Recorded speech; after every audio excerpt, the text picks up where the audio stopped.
Hey, what's up guys? This is Kenny here at Pieces of the Ocean, and I'm here today to show you how we frag zoas. First of all, obviously you want to have your gloves, and you want to have some bone cutter, glue, and a sharp razor blade. And you get some frag plugs ready, and we got a little container for us to hold our frags. Alright, so I'm going to start fragging some of the zoas that has started to spread out onto the plugs. Obviously this piece right here, this is the Pikachu that we're growing out, and this one is just asking to be fragged right now because it has spread to the outer side of the plug. Everything that we try to do here is to minimize the amount of damage that we make to the polyp, the tissue of the polyp itself. So we try to leave as much substrate that the polyp is attached to all on the frag that we cut as much as possible, and we try to minimize the amount of glue touching the tissue of the polyp, and that way the polyp actually bounces back and opens right back up a lot faster. So if you see, look at this one, it's actually right on the outside edge, so I think we can make a nice frag right here. There's a couple of ways we can do it, and the way we try to make it easy for ourselves is by allowing the frag, the zoa, to grow and spread onto a part of the plug that we can cut using a bandsaw, and that way it actually allows us to keep a lot of the hard surfaces intact, and as a result we don't damage the polyp. So let's see what we can do. And then having a bandsaw definitely helps us a lot. A lot of guys are like, oh, why do you guys use bandsaw to cut zoas? Because we're trying to separate at the substrate, at the plug, not at the tissue. All right. So right now we're going to try to cut right here, and then cut right there, and whatever that remains, we can use the blade to cut the loose tissue.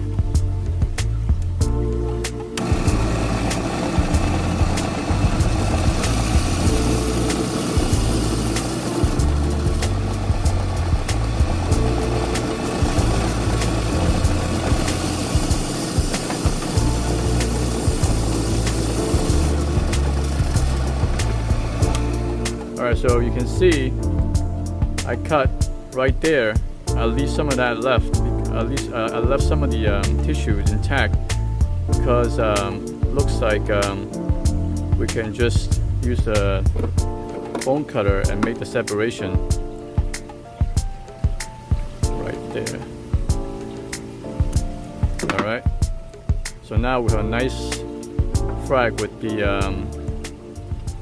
plugs still intact, and then the polyps are still intact as well. So we minimize damage to the tissue, and then it helps the frag recover faster. So obviously the next step is to put this onto a plug. I'm going to shave the bottom.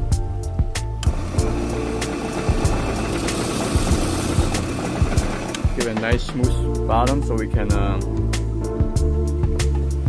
glue it onto a plug. Now it comes to gluing part. A lot of guys just like dab a bunch of glue on it. We don't like to do that. I personally like to put as little glue as possible because glue, I don't want the glue to touch the surface of the zoas. This is actually more glue. I'm sorry, I shifted out of angle. This is actually more glue than I like, but because my polyps are a little sitting higher than, you know, where the glue is touching it, so it's okay. But the key is try not to let the glue touch the polyp. Only let the glue touch the hard surface where it's sitting on. Okay.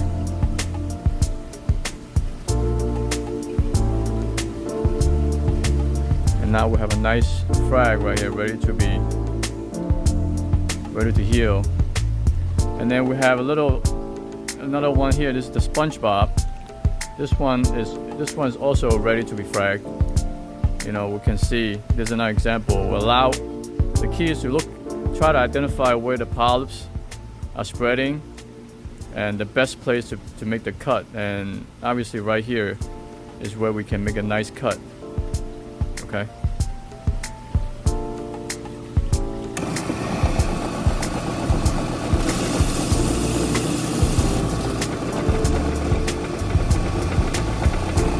One thing is to remember is that as we're cutting, you don't want to try to minimize your contact with the polyps as much as possible. I mean, some contact is inevitable, but as long as we keep it as far away from the actual polyp itself, and it should be okay.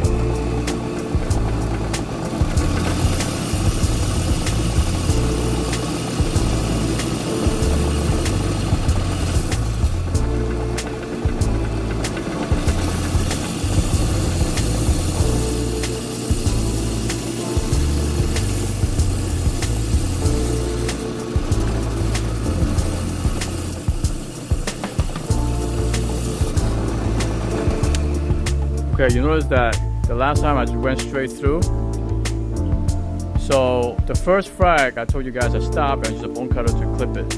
But this frag I went straight through with the bandsaw because you can see I was able to make very little contact with the polyps. So I just used the bandsaw to go straight through, and this is a very nice size frag right here that we make for the SpongeBob. And for this one, we can just glue it right down. Just put a glue down. Oh, there's some polyps right here as well. There's some polyps right here as well. So I'm gonna try to glue it right here instead of right, because the polyps have started growing underneath the plug. So what I'm gonna do, I'm trying to shave the bottom a little bit.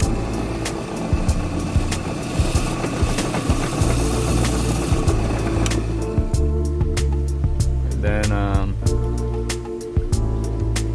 gonna try to put some glue on here and then put a nice frag like that.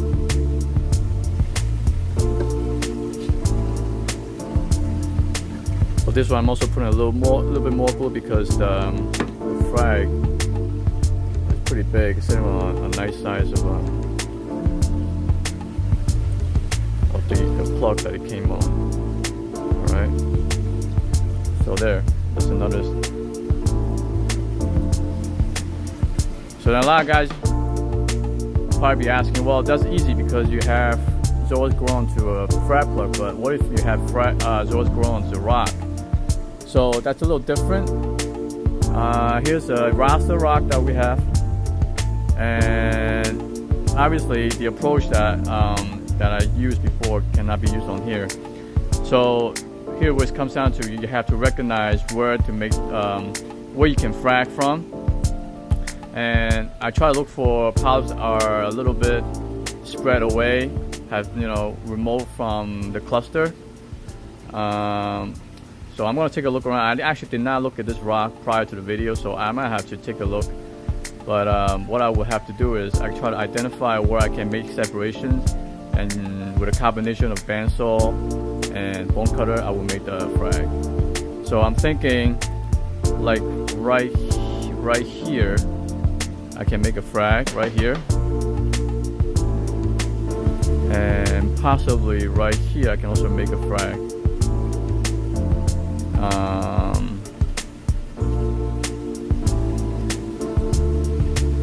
Yeah, I think I'm gonna try to make a cut right here. All right. So what I would do is I use the bandsaw to make a slit, and then I finish the job with a bone cutter. So let's see. All right, so you guys see what I'm trying to do it right here, and then I'm going to try to be careful not to damage the polyps.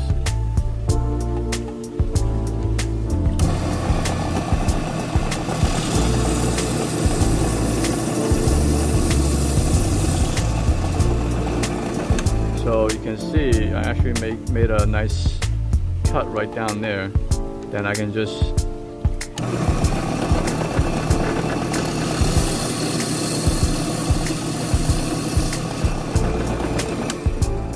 just finish the job with a bone cutter.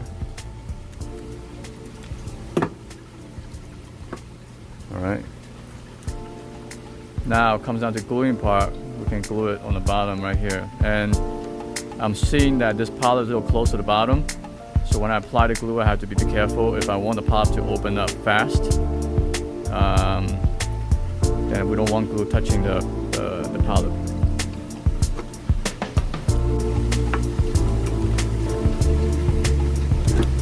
There we go.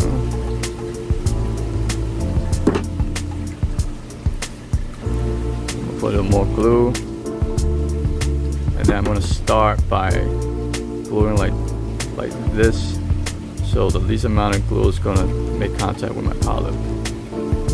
Good. Okay, so right here, these are the frags that we have.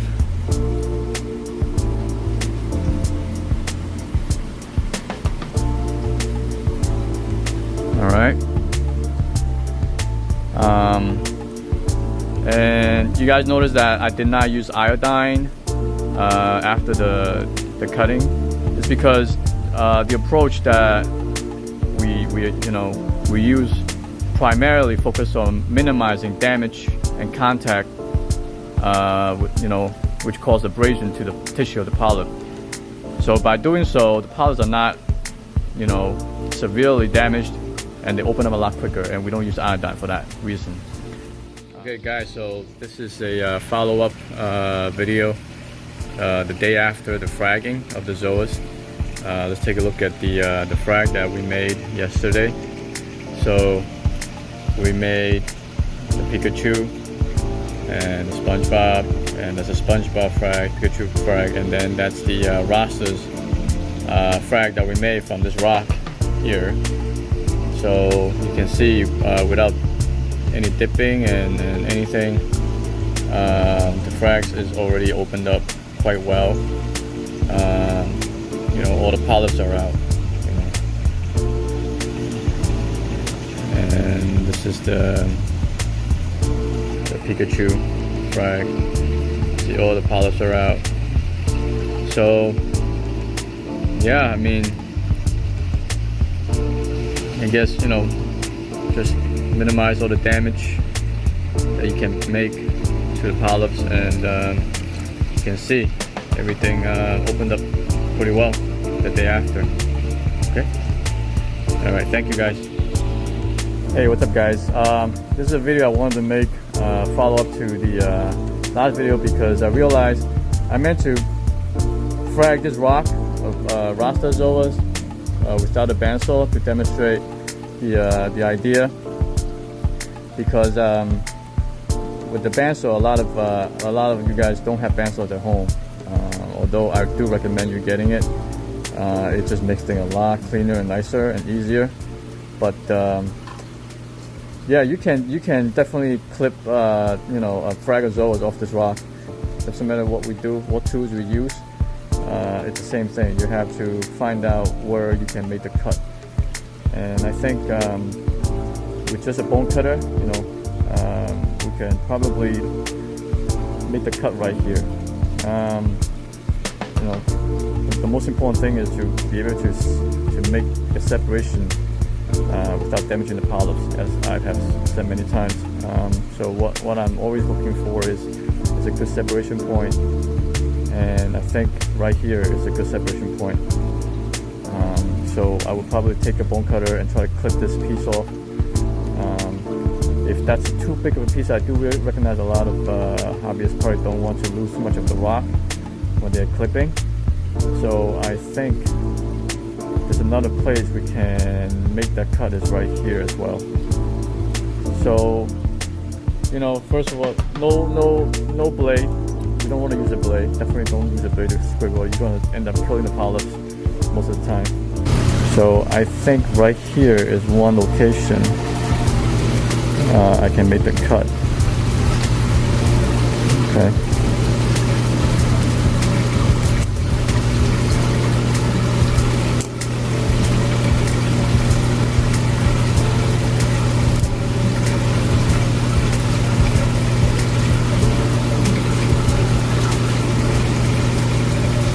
So this is a little tricky here because the rock is looser than I think.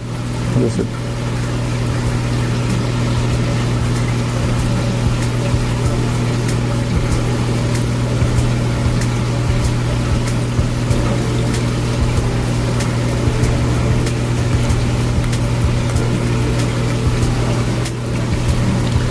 Alright, so here's a frag, and we can mount this right here.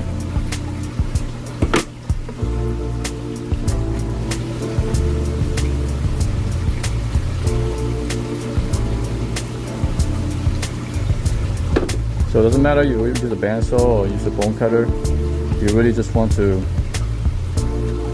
cut away from the cluster. Find where the polyps are farthest away from each other, and you can make that cut. Okay.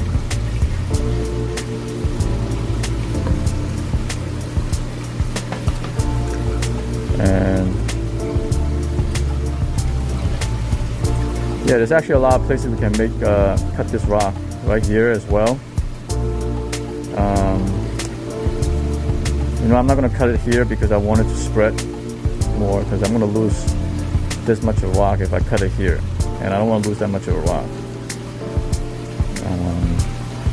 So maybe I can probably cut more.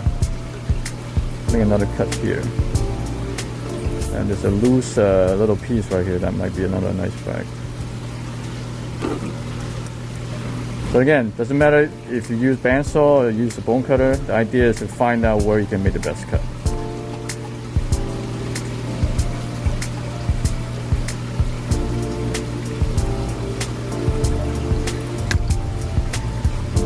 All right, so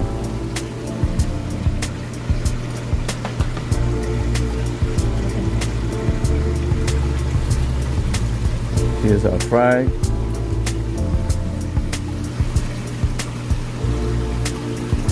Alright, so you don't really need to have a bandsaw, but definitely do not try to use a blade to scrape these polyps off.